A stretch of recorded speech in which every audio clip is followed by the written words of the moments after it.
बिहार की राजनीति ने आज एक और बड़ा चेहरा खो दिया। भारतीय राजनीति के एक जाने माने नाम और धुरंधर खिलाड़ी शरद यादव का बृहस्पतिवार को गुरुग्राम के फोर्टिस अस्पताल में निधन हो गया। 75 साल की उम्र में उन्होंने अपनी अंतिम सांस ली। उनकी बेटी सुभाषिनी यादव ने ट्वीट कर इसकी जानकारी दी। उन्होंने लिखा कि पापा नहीं रहे। शरद यादव के सहयोगियों ने बताया कि वो गुरुवार की रात अपने छतरपुर आवास पर बेहोश हो गए और उन्हें गुरुग्राम के फोर्टिस अस्पताल ले जाया गया, लेकिन उन्हें बचाया नहीं जा सका। यादव लंबे समय से किडनी की बीमारी से पीड़ित थे और नियमित रूप से डायलिसिस करवाते थे। फोर्टिस मेमोरियल रिसर्च इंस्टीट्यूट ने एक बयान में कहा कि शरद यादव को अजीत अवस्था में आपातकालीन वार्ड में लाया गया था। जांच करने पर उनकी कोई पल्स या रिकॉर्डेबल ब्लड प्रेशर नहीं था। ACLS प्रोटोकॉल के तहत उनका CPR किया गया और कई प्रयासों के बावजूद उन्हें बचाया नहीं जा सका और रात 10:19 पर उन्हें मृत घोषित कर दिया गया। तो चलिए आज उनके अभी तक के सफर से जुड़ी कुछ बातों के बारे में आपको बताते हैं। MP के होशंगाबाद में 1 जुलाई 1947 को एक किसान परिवार में जन्मे शरद यादव की पढ़ाई के समय से ही राजनीति में रुचि थी और 1971 में इंजीनियरिंग के समय ही वो जबलपुर मध्य प्रदेश छात्र संघ के अध्यक्ष बने। उन्होंने BE सिविल में गोल्ड जीता और डॉक्टर राम मनोहर लोहिया के विचारों से प्रेरित होकर कई बड़े आंदोलन का हिस्सा बने। शरद यादव MISA के अंतर्गत 1969 से 70, 1972 और 1975 में हिरासत में भी लिए गए। डल कमीशन की सिफारिश लागू कराने वालों में शरद यादव का महत्वपूर्ण योगदान रहा।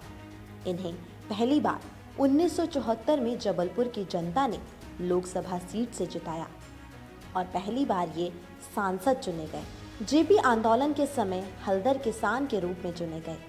पहले उम्मीदवार शरद यादव 1977 में इसी सीट से दोबारा सांसद बने और उस समय वो युवा जनता दल के अध्यक्ष भी थे। 1986 में राज्यसभा और 1989 में यूपी की बदायूं से ये तीसरी बार सांसद बने। 1989 से 90 में टेक्सटाइल और फूड प्रोसेसिंग मंत्रालय के कैबिनेट मंत्री रहे।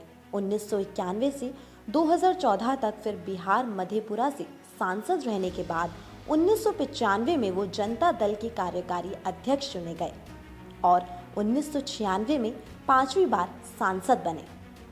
समय बढ़ा तो 1997 में वो जनता दल के राष्ट्रीय अध्यक्ष चुन लिए गए और 13 अक्टूबर 1999 को उन्हें नागरिक उड्डयन मंत्री बनाया गया। 1 जुलाई 2001 को केंद्रीय श्रम मंत्रालय मिला और 2004 में दूसरी बार राज्यसभा सांसद बनने का मौका। शरद यादव इन सभी के अलावा गृह मंत्रालय की कई कमेटियों में भी रहे। 2009 में इन्हें 7वीं बार जनता द्वारा सांसद चुना गया और शहरी विकास समिति का अध्यक्ष पद इन्हें दिया गया। पहली बड़ी हार का सामना 2014 में इन्हें लोकसभा चुनाव के दौरान मधेपुरा सीट गंवा कर करना पड़ा।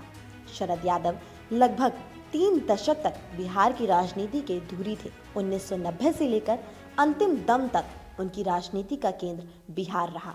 लालू यादव को CM बनाने से लेकर 18 वर्षों तक उनके विरोध में राजनीति करने और मार्च 2022 को अपनी पार्टी का RJD में विलय करने तक उनकी हर राजनीतिक पहलकदमी में कहीं ना कहीं बिहार रहा। लालू यादव का सफल किडनी ट्रांसप्लांट हुआ तब उन्होंने सोशल मीडिया पर खुशी भरी प्रतिक्रिया व्यक्त की थी। दिल्ली में हुए RJD के राष्ट्रीय अधिवेशन को भी उन्होंने संबोधित किया।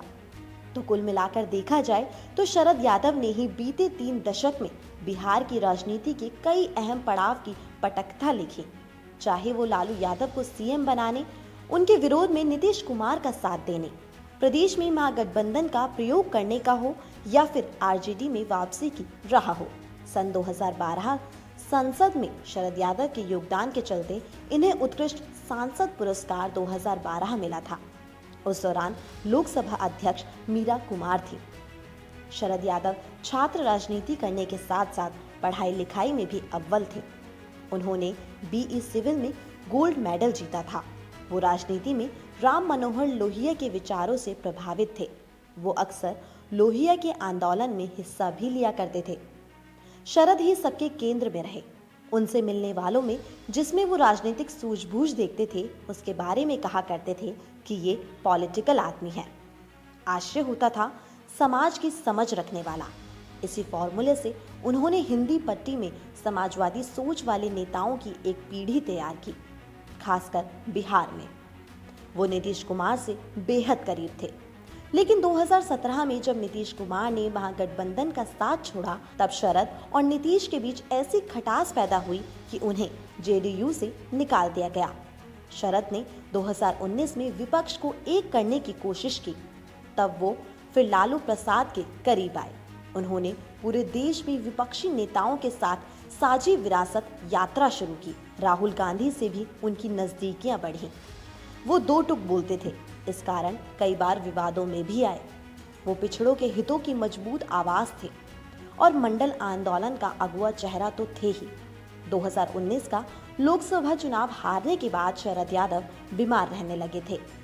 शरद यादव उन नेताओं में रहे जो लालू प्रसाद और नीतीश कुमार दोनों के साथ रहे। नीतीश कुमार से राजनीतिक रिश्ते खराब होने के बाद शरद यादव अलग थलग पड़ गए।